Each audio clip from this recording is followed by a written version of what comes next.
Psicose da Senua, para eles falarem qual que foi a ideia deles de retratar tudo isso no jogo. E foi até algo que eu comentei no último episódio da nossa série. E vamos entender um pouco o que eles pensaram e por que eles fizeram isso. Senua finds a unique courage to keep pushing forwards on her quest, no matter what. She sees the world differently to those Essa around aqui é her a and faces Melina challenges others Jurgens, would que é avoid. a When driven atriz da so Senua, strongly né? by one powerful A que faz a Senua Senua. finds no matter what. Senua finds a unique courage to keep pushing forwards on her quest, no matter what. She sees the world differently to those around her and faces challenges others would avoid. When driven so strongly by one powerful purpose, she will do anything to rid the world of the darkness. This is her life's mission, and she will not stop until she fulfills her quest. É muito louco, né? A gente tentar entender o motivo de ela querer querer ir atrás de tirar a escuridão, né? De todo mundo. E é porque ela tem essa escuridão dentro dela. E a escuridão dela é tão grande, mas tão grande, que ela sente que ela tem que salvar o mundo disso. Então é até por conta disso que ela entra em batalhas que nunca ninguém entraria, como ela tá falando, né? Pega a dor dos outros pra ela. Mesmo sendo a ficção, na questão da mitologia dos gigantes e tal, meu, se existisse os gigantes, quem que iria bater de frente com o gigante, velho? Ninguém.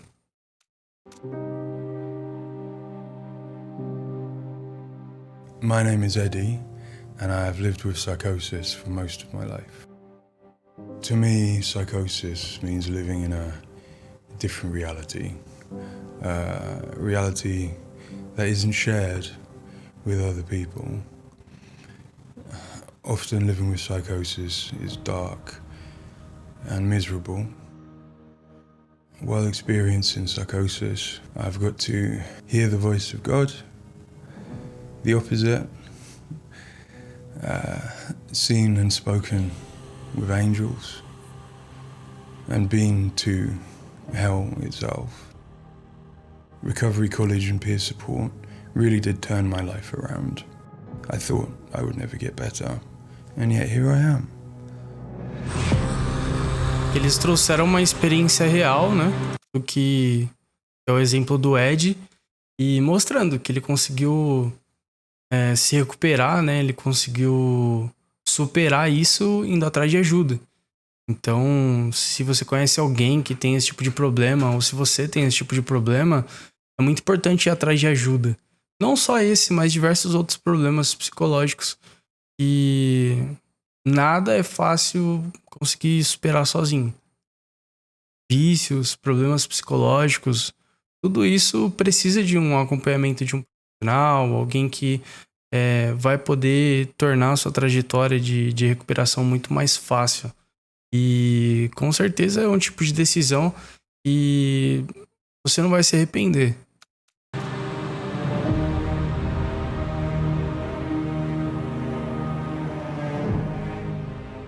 The things that Senua experiences in Hellblade are very similar to some of my own experiences. She lives in a Olha que legal, ele tá comparando o que a Senua passa com o que ele passou. Might find hard to understand. She sees significance in symbols, in meeting people. Os símbolos faz parte da psicose também, ó. All sorts of things that are going on around her. Senua is Acho que o foco tem uma relação com isso também. An altered state of reality, which would be very hard to understand without having experienced it yourself or playing Hellblade. Lost soul who fought through hell to find us. You were lost. Not anymore.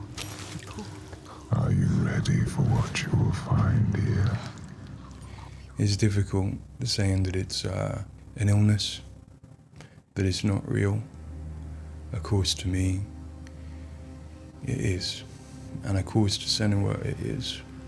And that's what's driving her to do these É o poder da mente humana, né? feats of courage. A mente humana é incrivelmente poderosa. Overcome pain and exhaustion to do what She knows she must. All the rage. All the fear. Everything I've seen. Everything I've done has led me to this place. We've come so far. Not far enough. Say it. You are ready. Tell them. In Senua's saga Hellblade 2, we tell the second part of the story of Senua, a Celtic warrior who, like Eddie, has experiences of psychosis, seeing the world in a unique way and existing in a reality unshared by others. At a surface level, this manifests for Senua in seeing things that others don't, hearing things that others don't, and having unique beliefs about the world. My name's Paul Fletcher. I'm a psychiatrist and a professor of neuroscience at the University of Cambridge. Agora a opinião de I've been profissional. working with the Ninja Theory team on Hellblade and other projects for several years now. I am a clinical doctor, but have also added research and teaching to my role. And in all three areas, I'm especially interested in the human brain and how it strives to make sense of the world, which is complex and changing all the time. The lake. Like a mirror. Esse jogo é lindo, né? Senua, like many people, experiences psychosis. Now, psychosis is not a diagnosis, although it is associated with a number of medical and psychiatric conditions. But ultimately, it's a loose description of a shift in one's experience of reality. What are you doing? Creeps of the dead. There's something here. They are not. I need to find out what it is. They are. A person with psychosis might experience changes in their perceptions and their beliefs. For example, they might see or hear things that other people can't. And they might come to believe things that are quite uncharacteristic for them. For example, they might feel that somebody, perhaps somebody even very close to them, is intent on trying to harm them. Now, it's very important to remember that this is not just a vague feeling or an imagination. To the person, it feels like their reality, just as everything around me feels like my reality to me. I, like many people, feel that in order to even begin to understand psychosis, we have to start with thinking about how the brain works in general, how it makes sense of the world around it. And when we do that, we're repeatedly confronted with evidence that actually it doesn't just rely on the evidence of our senses, but it actually relies on what it already knows, on its predictions, its anticipations, and its expectations. Your voices. Now that might seem like a defect. After all, why would we want to rely on what we already know rather than what the world is telling us? But if we did act simply as passive receivers, we would be completely swamped. We'd be like a newborn infant trying to make sense of the colours and shapes without any way of having a framework to try and understand those colours and shapes. Faz Our sentido. senses are bombarded with information from the world that's Tá querendo dizer que uma pessoa que tem psicose, se ela simplesmente aceitar que ela tem psicose e não interagir com isso, e ela vai acabar ficando maluca. Maluca de verdade, a ponto de ter mais como consertar. Pelo menos isso é o que eu tô entendendo, tá? E assim como uma criança, como você, quando tá estudando, tá aprendendo alguma coisa, tem que perguntar para poder entender o que tá acontecendo, tem que interagir com as coisas, com as pessoas para poder aprender ainda mais. Uma pessoa com psicose, ela vai ter que acabar entrando literalmente no próprio mundo, de entender o que são essas sensações, essas vozes, sentimentos de outras pessoas, que ela tem uma percepção diferente do mundo. Então ela tem que entender o que ela tem, porque só assim ela pode encontrar uma maneira de ou conviver com aquilo ou de poder se curar, né, digamos assim. Nem sei ainda se é possível ter uma cura definitiva para isso. rapid, it's intensive, it is noisy, ambiguous, unreliable. And if we were to try and make sense of that without imposing patterns and expectations, then it would be like trying to assemble a multi-dimensional jigsaw without knowing what the picture was on the box. Look, go towards it. Many of us think that the brain ultimately is an organ that makes predictions. It craves patterns and associations in order to make sense of the world. And without that, we are confronted with a feeling of uncertainty, of anxiety, of distress, even of fear. They're calling. Something is drawing back. Where do these predictions come from? Many of them are actually embedded in the structure of our brain, probably wired there by evolution. Many of them come from our earliest experiences as babies, trying to make sense of this new world that we're born into. Many come from our early childhood experiences, from what we learn from others and how we interact with others, from our parents, our teachers, our friends.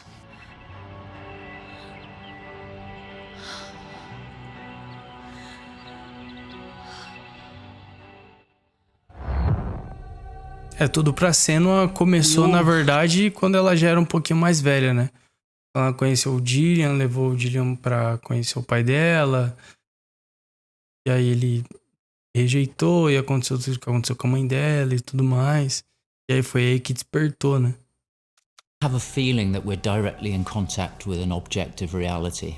But it's probably the case that what we experience as our constructed model of the world is a blend of the evidence of our senses, but also what we are predicting or expecting from the world. So this blend exists in a very fine and delicate balance, and the weighting of that balance probably varies a great deal across different individuals.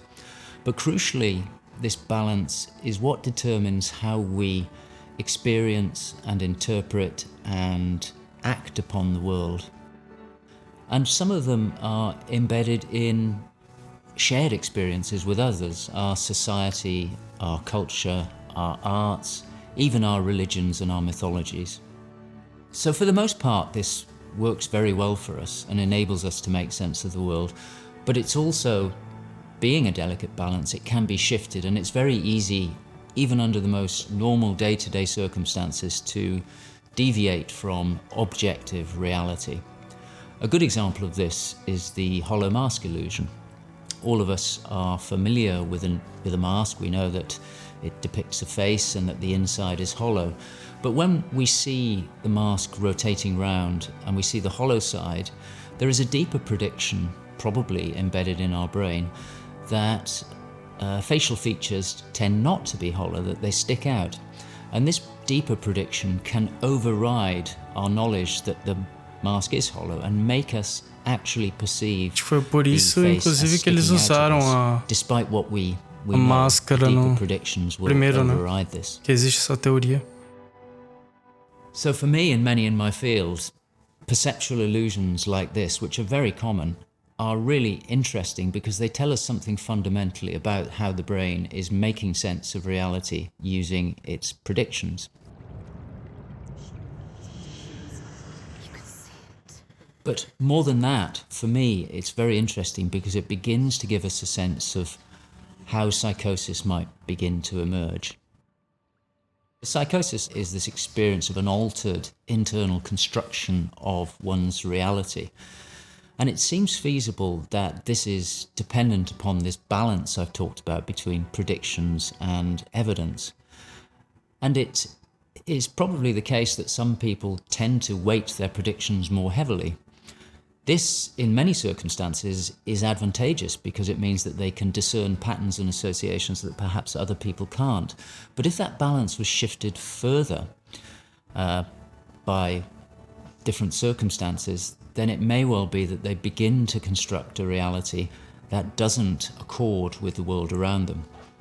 What might cause that shift? Well, a number of things. It could be caused by stress, sleep deprivation. It could be caused by... Porque é importante ir atrás, né, de meio que corrigir, né, esses distúrbios psicológicos.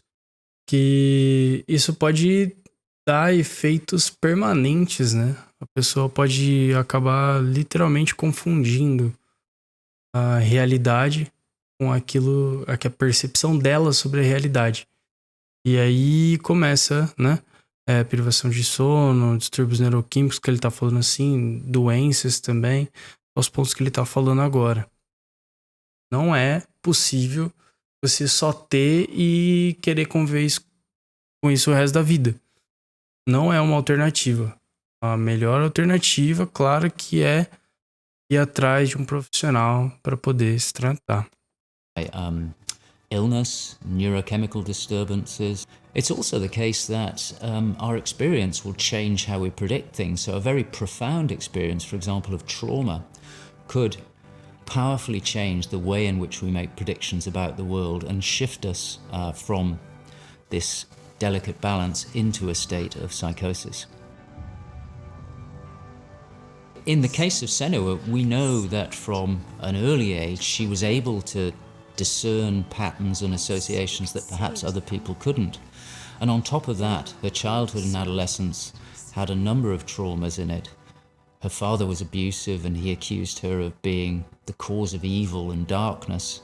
Her mother, who had the same capabilities as she did, was actually sacrificed for the same reason.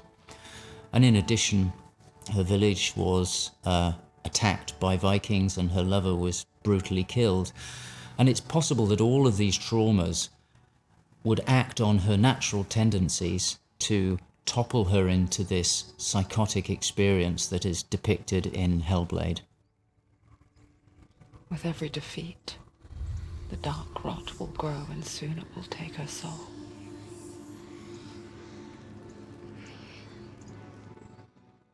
In Hellblade Senua's Sacrifice, we find Senua discovering and understanding her experiences.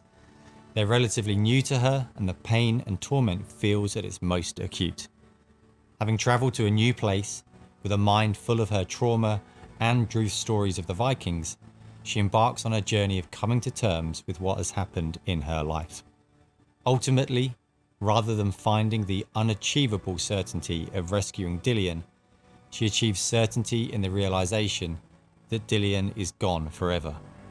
She learns to accept his death, and in turn, her experiences of psychosis. Even in darkness, the wonder and the beauty of this world never leaves us. It is always there, waiting to... In Senua's saga, we find Senua at a different place on her physical and mental journey.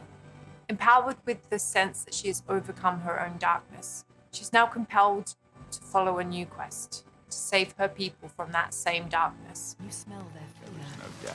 He's here. Death is coming. Look at the bones. Death is coming. Look at the bones. That's going to be you.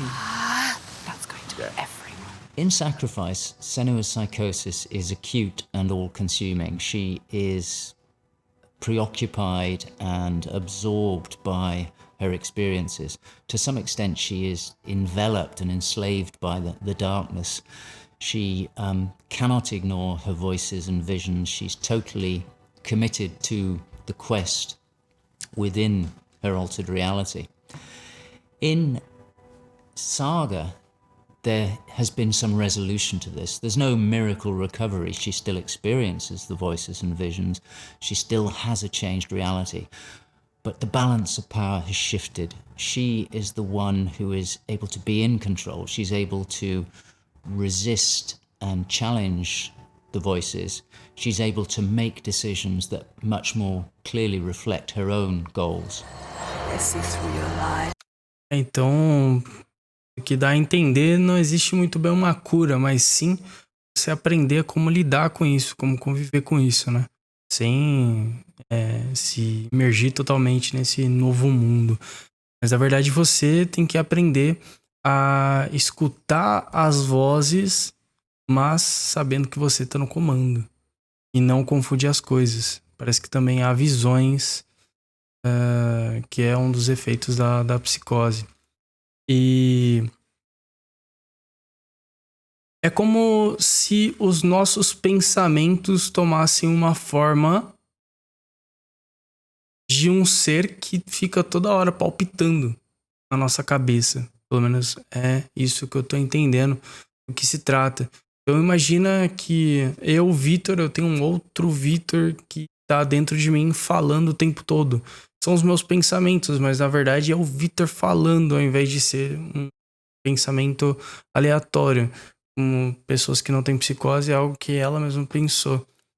Então tem que aprender a conviver com isso e não dar, né, munição para esses pensamentos poderem agir, ainda mais se for pensamentos negativos. And I will show them how to see as I do. I will not be these gods. Destroy them. I will destroy them. And in addition, in Saga, she is able to encompass the reality of others. She sees them for the constructions that they are, and she is able to interact with them. And I think that's a very powerful change and a very important area to explore. They have lost everything. In Saga, we've had the opportunity to explore the next phase of Senua's mental health journey.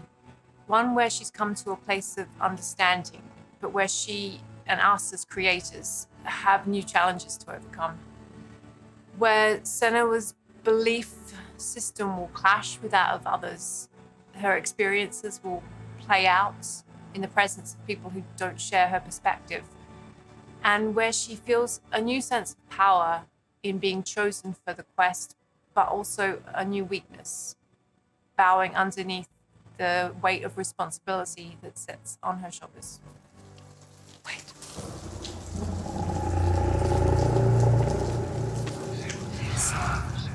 In Saga, we have once again utilized binaural audio to bring Senua's voices to life. Her furies still travel with her, but their tone has changed this time. She continues to be haunted by her father, and she starts to feel the audible presence of Icelandic myth infecting her mind. That scream, that voice. Something dark, Senua. You need to go up there. Don't let them see you coming. You need to find out. Don't let the monsters find you. You can do this, Senua. To hear the world as Senua does, we spend time with people with lived experiences of psychosis, and also with Paul Fletcher. This made a strong basis of what it is to hear voices, what they say, how they sound, how they change or react to external stimulus. And this paired with all we learned from the first game, Hellblade Senua's Sacrifice, led us to create Senua's own sonic version of reality. To me, it's a privilege to sit in a room to play our game, and as we progress, hear their comments, thoughts and suggestions. Each one provides a different perspective, and I find especially inspiring and humbling to hear from Eddie his own experiences. Especially, I find he has a way of putting very complex emotions, situations, in a very simple yet poetic way, and it's really inspiring for me when I'm thinking in Senua's journey. We use binaural audio to bring 3D space in the headphones. This allows to experience the voice hearing and other sounds with a physical sense. Also extremely important is the performance of the voices, and for that we have been collaborating with Helen and Abby, our Furies. They are the most prominent voices of Senua. The way we perform is important as well, allowing for freedom, movement, creative input from Helen and Abby, and also important to have with them conversation and spend time talking about the journey of our character.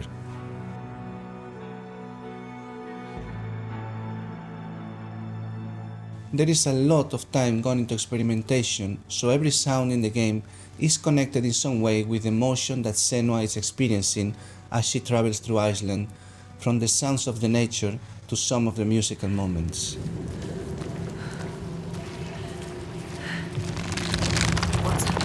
A sign. Beyond of its uniqueness or not, I find that for me, something extremely important is to create a connection beyond the game. So in understanding Senua's own reality and going on a journey with her, I hope our players will understand better how people experience reality different, and in doing so, I feel, we break those walls that keep us distant and lonely. Show. My brothers Muito used show. to come here to practice fighting. Sneak out.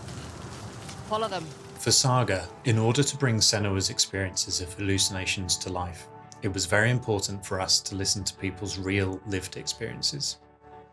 It was then a case of thinking about how Senua's world and reality might look when faced with these types of examples. This would have been impossible without Paul Fletcher and amazing people like Eddie and Kathy, who've been so open and honest about what they have been and do go through on a day-to-day basis. I think it takes real strength to be able to talk about such personal things to a new group of people. On the visual side, we have lent into things like repeating fractal geometry shapes, cymatic patterns,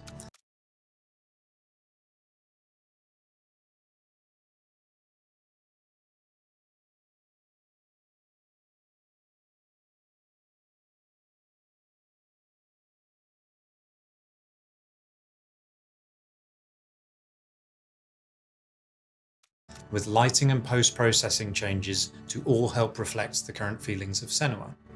And hopefully, when combined with the audio and gameplay, the player will get a sense of what we are aiming to achieve. Dying right before your eyes, just like before. No, this cannot happen again. You couldn't do anything. We have to stop it happening. Face it. You need to face it. Focus. You need to look at it. In Sacrifice, we saw a story of Senua's suffering at the hands of her experiences. In Saga, we're telling a more nuanced story of the next step on her journey. One where she has found a greater balance, but where her experiences are just as strong. Where rather than being a victim to her experiences of psychosis, she is driven by them on a path that only she sees. Bringing sin with you. The gods cannot be killed.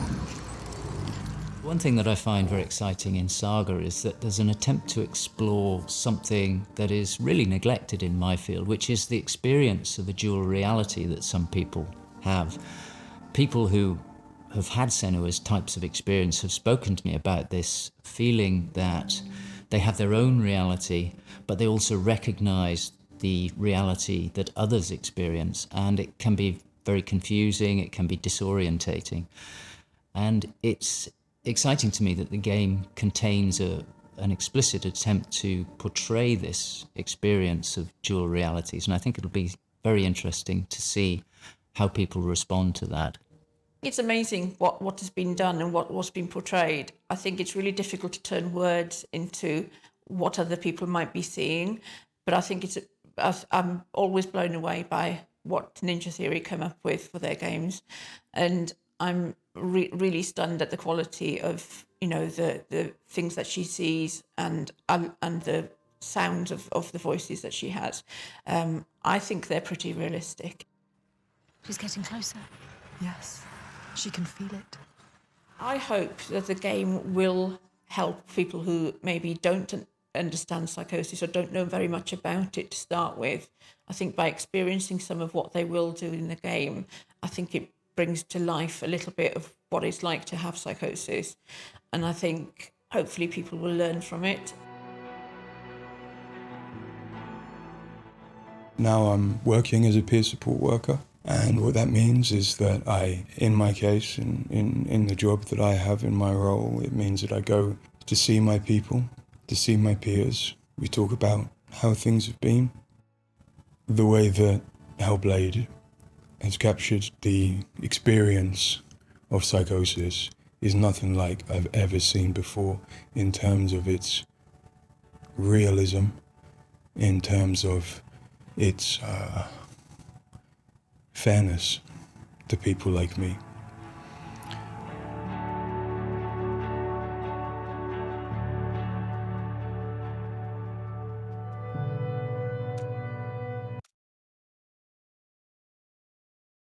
Extremamente importante, né? A gente ter em mente essa mensagem que eles quiseram passar de conscientização, né? Inclusão social, de a gente jamais duvidar ou julgar ou, sei lá, desprezar, tratar diferente. Jamais fazer esse tipo de coisa. Pelo contrário, às vezes até se interessar e tentar entender o que aquela pessoa passa para, de alguma forma possível, tentar ajudá-la, né? E essa é a ideia que o jogo quis passar, de você entender um pouquinho mais sobre como funciona, com certeza vai te ajudar a saber quando você encontrar uma pessoa que tenha psicose saber como que é isso pra ela. Então você já sabe que como é que funciona aquilo. Então você não vai ficar fazendo perguntas ofensivas, não vai ficar fazendo nenhum julgamento nem nada disso. Pelo contrário, né? Na medida do possível, ajudar. E, cara, incrível a experiência do jogo, maravilhosa. Novamente recomendo muito que você jogue. E existem muitos pontos positivos, inclusive esse da conscientização e psicose. E existem diversas outras conscientizações que também são extremamente incríveis. E espero muito que nos próximos jogos isso também seja explorado. Como, por exemplo, a depressão, que hoje já é explorado em alguns jogos, como, por exemplo, a gente viu no jogo Grease, né? Extremamente artístico, lindo. E são e são jogos que você deveria explorar. De vez em quando, sair um pouquinho da pura ficção ali, conseguir entender um pouco mais sobre outras realidades, para você poder viver muito melhor na sociedade. E, cara, é isso. Um videozinho diferente. Muito obrigado por ter assistido até aqui. Um grande abraço. Até a próxima. Falou!